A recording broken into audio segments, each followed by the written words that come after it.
Fala, meus queridos, tudo bem?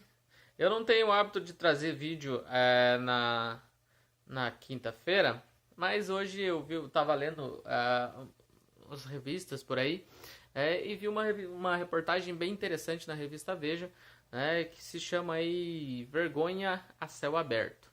Né? Essa reportagem é da Jennifer Ann Thomas, tá?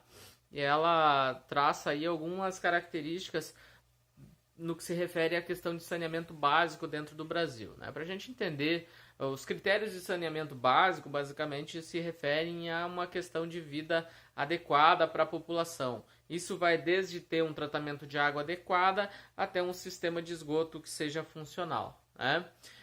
Inclusive, ela traz aí nessa reportagem que se a gente continuar com o ritmo de investimento dentro desse sistema de saneamento da mesma maneira que a gente está hoje, a gente só vai conseguir, né, digamos assim, atingir toda a população brasileira em 2060. Ou seja, a gente vai ter aí um tempo enorme ainda pela frente para poder chegar, digamos assim, no que a gente pode chamar de universalização, né, desse saneamento.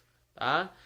Para a gente ter uma ideia, no Brasil, ao invés de se aumentar os investimentos, a gente corta em educação, a gente corta em várias áreas, ao invés de duplicar ou pelo menos aumentar gradativamente para melhorar a qualidade de vida da população. Né? Nos últimos anos, traçando um parâmetro entre 2016 e 2017, nós tivemos aí uma redução aí na casa dos 7,8%, né, nos investimentos em saneamento básico. Né?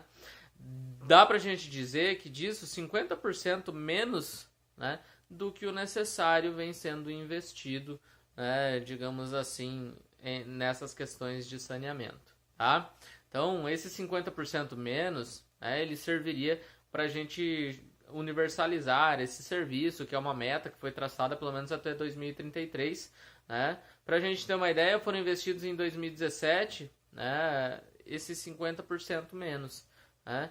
Isso dá para a gente dizer que são 10,9 bilhões de reais. Perdão, 10,9 bilhões de reais. Tá? Dá para a gente dizer que esses dados eles são escandalosos quando a gente fala de Brasil. Né?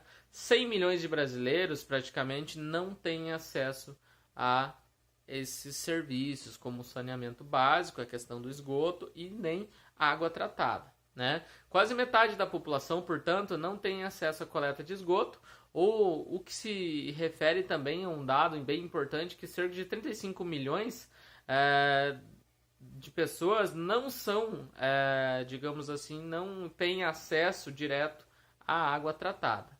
Pior ainda se a gente parar para pensar que os investimentos em saneamento básico no país eles vêm sendo reduzidos.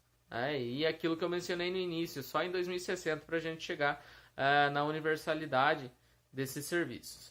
Um alerta importante feito pela Confederação Nacional da Indústria, a CNI, que traz alguns dados para nós. A CNI ela estima que tudo isso reflete numa conta simples, digamos assim.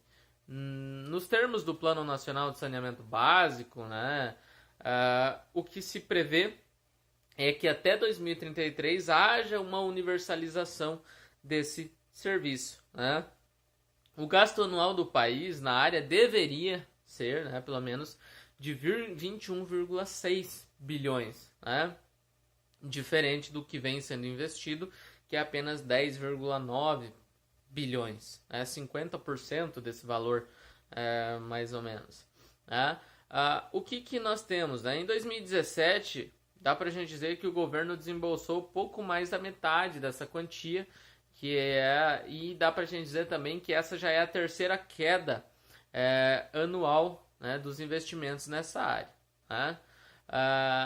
Dá para a gente dizer que a partir dessa análise a gente consegue perceber a importância com que o governo tem com relação a essa área de saneamento. Vale lembrar também que os nossos deputados, presidentes, senadores, membros da alta cúpula, eles não necessitam disso. Eles vivem nos seus condomínios de luxo e a população mais pobre que se ferre. Né? Hoje, 16,5% dos brasileiros, isso equivale a 35 milhões desses brasileiros não tem sequer acesso à água encanada, né? Dá para a gente dizer que os planos do governo só serão possíveis, né, com quase 3 décadas aí de atraso, se a gente for pensar, né, que 2033 seria o ano base, né? Esse levantamento da Confederação Nacional da Indústria ele vai retratar uma realidade, sendo que a falta de saneamento básico nela apontada nos coloca atrás, digamos assim, no mercado global. Somos um dos países que menos investe nesse sentido, nesse tipo de serviço propriamente dito, né? A gente pode dizer que isso é uma deficiência que ocorre, né, na questão de infraestrutura. Vale lembrar que a industrialização e, claro, a própria urbanização no nosso país ela foi muito lenta, né, no sentido da chegada. Mas a partir do momento que a indústria é instalada no Brasil, né, vale lembrar que a gente tem uma defasagem de 100 anos aproximadamente em relação à Inglaterra, por exemplo, que foi a mãe da industrialização, né? Então, quando a indústria vem, as cidades começam a crescer de uma maneira muito rápida, né? E, é claro, as políticas públicas não conseguem. A gente sabe que no Brasil a coisa sempre foi atrasada, então as políticas públicas não conseguiram acompanhar, digamos assim, esse crescimento urbano, o que fez com que o saneamento acabasse ficando em segundo plano e não atingisse grande parte dessa população. E, é claro, os investimentos nunca foram uma prioridade do governo nesse sentido de esgoto. Aqui mesmo, na minha rua, o esgoto ainda não chegou, né? Então, é um exemplo clássico, né? Então, cidades grandes, médias, pequenas, todas elas acabam sofrendo com a ausência de saneamento básico.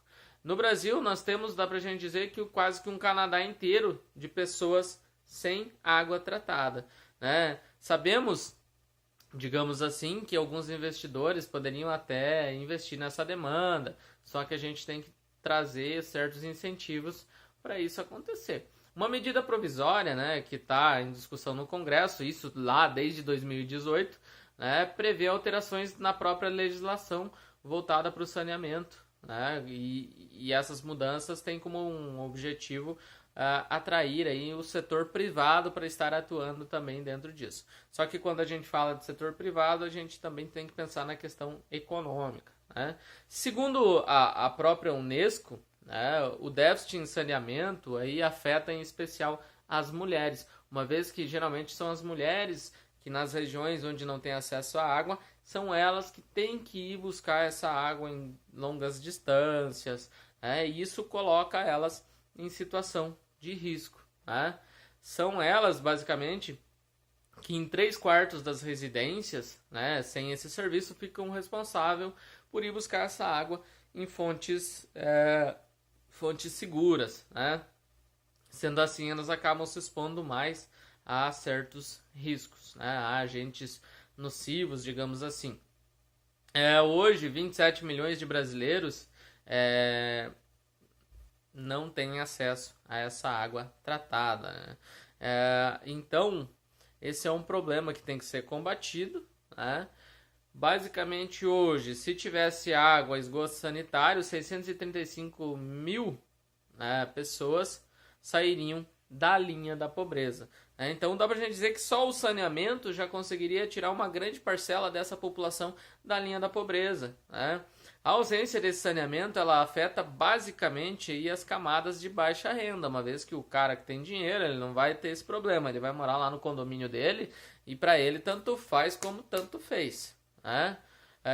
Então, quem é afetado por esse problema da ausência de saneamento são as pessoas de baixa renda, mas isso não tem uma dá pra gente dizer aquilo que eu falei antes, né, que não tem uma limitação geográfica, são cidades grandes, pequenas, médias, todas elas apresentam esse problema, né? E principalmente as periferias nos grandes centros urbanos. Se você quer saber o que é periferia, tem um vídeo aí só sobre periferização e sobre favelização para você conseguir entender esses dois conceitos, né? Então, quem realmente está à mercê desse problema são as grandes favelas, né? São as áreas mais carentes dos grandes centros urbanos, tá? Um exemplo clássico, né, de favela, né, que seria a favela do Sol Nascente, né? a segunda maior favela do país, que nada mais nada menos está a uma média de 35 quilômetros da nossa capital federal, Brasília, né? Uma das favelas aí, a favela, melhor dizendo, que está em primeiro lugar, é a favela da Rocinha, né? Essa é a campeã na ausência de saneamento básico. Nela vive, inclusive, o que dá pra gente trazer meio que um sarcasmo, não sei, né? Nessa favela da Rocinha vive uma parte da família da primeira dama, Michele Bolsonaro. A avó materna dela, que seria a Dona Maria Aparecida, e duas tias, né? A Ângela Maria, né? E a Maria de Fátima, que não se casam, né? Aliás, melhor dizendo, perdão, não se cansam, né? Digamos assim, de esperar por uma rede de esgoto na casa delas, né? Então, o que a gente pode ter como ideia? Esse é um problema comum, né, no dia a dia das pessoas mais pobres, principalmente, porque elas não têm força política para reclamar da sua situação. É um problema que os políticos não se preocupam, porque eles vivem nas suas mansões, nos seus castelos, e a população mais pobre que se ferre, né? A gente sabe que dentro dos grandes centros urbanos já existe um processo de higienização social, né? E onde os mais pobres são empurrados para a periferia, e é claro, esse processo ele não vem melhorando nos últimos anos, né? Pelo contrário, é mais fácil a gente colocar uma pintura e esconder certas características do que, né, eu colocar, por exemplo, um investimento massivo para tentar melhorar a situação dessas pessoas, tá? No Brasil hoje nós temos mais de 200 milhões de habitantes e metade dessa população não tem acesso ao saneamento básico, que é uma vergonha para o nosso país. Ok? Fechou?